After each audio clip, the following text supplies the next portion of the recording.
ప్రత్యేకంగా నేనైతే సికింద్రాబాద్ కాన్స్టిట్యున్సీకి ప్రాతినిధ్యం వహిస్తా ఉన్నానో అక్కడ ఉన్నటువంటి హైదరాబాద్ సెంట్రల్ జిల్లాకు సంబంధించినటువంటి అధ్యక్షులు, మిగతా పదాధికారులు, మోర్చాల కార్యకర్తలు, రాష్ట్ర నాయకులు, అదేవిధంగా సికింద్రాబాద్ మహంకాళ జిల్లా అధ్యక్షులు, జిల్లా పదాధికారులు, మోర్చాల పదాధికారులు, రాష్ట్ర నాయకులు అందరికి కూడా వ్యక్తిగతంగా నా తరఫున కూడా పేరు పేరున ధన్యవాదాలు తెలియజేస్తా ఉన్నాను.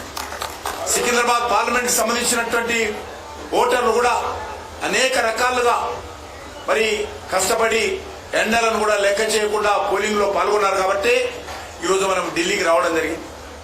వాస్తవంగా సికింద్రాబాద్ కాన్స్టిట్యున్సీలో కాంగ్రెస్ పార్టీ ముసుగులో మజ్లిస్ పార్టీ పోటీ చేసి కాంగ్రెస్ పార్టీ అభ్యర్థి అయినప్పటికీ కూడా పూర్తిగా ఎన్నికల్లో మాకు ప్రధాన ప్రత్యర్థి ఎవరు అంటే మజ్లిస్ పార్టీ అన్నట్లే మజ్లిస్ పార్టీ పూర్తి స్థాయిలో పనిచేయడం జరిగింది.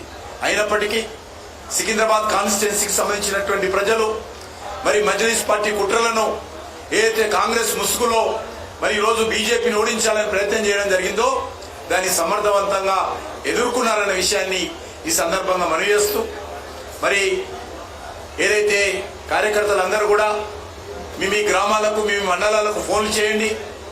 ఎప్పుడైతే ప్రమాణ స్వీకార కార్యక్రమం 6:30 గంటలకు ప్రారంభమవుతుందో అదే సమయంలో అన్ని మండల కేంద్రాలలో కూడా మరి ఊరేగింపులు నిర్వహించి ఒక పండుగ వాతావరణంలో మేళ తాళాలతో మరి దేశమంతా కూడా కార్యక్రమాలు నిర్వహించాలని చెప్పి పార్టీ అధ్యక్షుడైనటువంటి జగత్ ప్రకాష్ నడ్డా గారు పిలుపునిచ్చారు.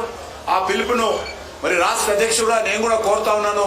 తెలంగాణ రాష్ట్రంలో కూడా అన్ని మండల కేంద్రాల్లో కూడా ఈ కార్యక్రమాలు నిర్వహించాలని నేను ఈ సందర్భంగా కోరుకుంటూ, మరొకసారి నేను ఇక్కడ మరి వచ్చినటువంటి కార్యకర్తలు, ఉభయ రాష్ట్రాల నుంచి వచ్చినటువంటి కార్యకర్తలు, తెలంగాణ వ్యాప్తంగా వచ్చినటువంటి కార్యకర్తలు అందరికి కూడా పేరు పేరున నేను హృదయపూర్వకమైనటువంటి కృతజ్ఞత తెలియజేస్తా ఉన్నాను.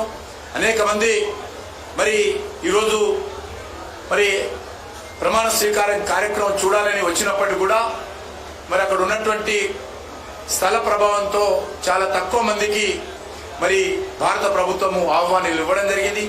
అయినప్పటికీ ఏ రాష్ట్రంలో ఇవ్వనటువంటి మరి ఇన్విటేషన్ కార్డ్స్ మరి నడ్డా గారితో మాట్లాడి ప్రత్యేకంగా మరి కొన్ని తీసుకురావడం జరిగింది. చాలా మందికి కార్డ్స్ అందలేదు. కాబట్టి పెద్ద మనసుతో కార్యకర్తలందరూ అర్థం చేసుకోవాల్సిందిగా అక్కడ అన్ని రాష్ట్రాలకు సంబంధించి సమంగా ఇవ్వడం జరిగింది. అయినప్పటికీ వారు ఇచ్చినటువంటి 100 కార్డ్స్ ఇచ్చినప్పుడు కూడా మనం ఇంకా చాలా ఎక్కువ కార్డ్స్ ఇతర రాష్ట్రాల నుంచి, నార్త్ ఈస్ట్ మంత్రి కాబట్టి అక్కడ నుంచి కూడా కొన్ని కార్డ్స్ కూడా తీసుకొచ్చి మన తెలంగాణ రాష్ట్రానికి, ఆంధ్ర రాష్ట్రానికి ఇవ్వడం జరిగింది.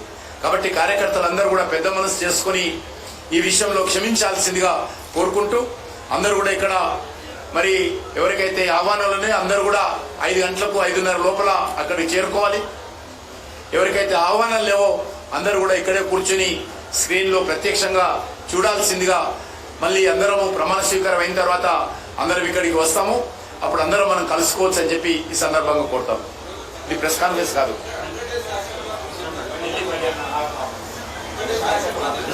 అది ఇంకా ఫస్ట్ క్యాబినెట్ మీటింగ్లో చర్చకు వస్తుంది. దాని డీటెయిల్ ప్రధానమంత్రి గారు ఏదైతే సంకల్ప పత్రం ఉందో ఆ సంకల్ప పత్రానికి సంబంధించినటువంటి విషయంలో మనము కమిట్మెంట్తో అమలు చేయనున్నామనే విషయాన్ని చెప్పారు తప్ప 100 డేస్కి చెప్పలేదు.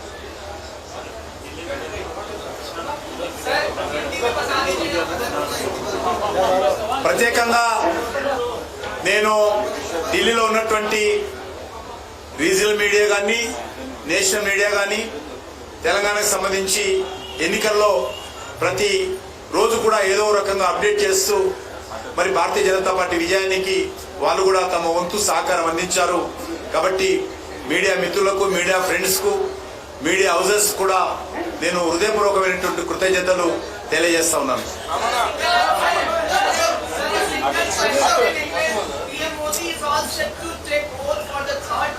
Prime Minister of India, what you would like to say? You're also taking a part in the Modi cabinet. How excited you are for the people of Telangana, for the people of South?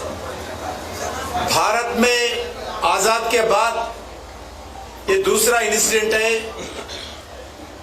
प्रधानमंत्री के नाम पर तीसरा बार लगातार आज शपथ ग्रहण लेने वाले प्राइम मिनिस्टर आज एनडीए के नेतृत्व में, भारतीय जनता पार्टी के नेतृत्व में नरेंद्र मोदी जी करीब दूसरी बार वोट ले रहे।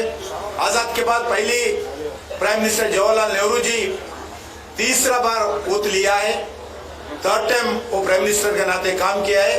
उसके बाद आज नरेंद्र मोदी जी आज ले रहे।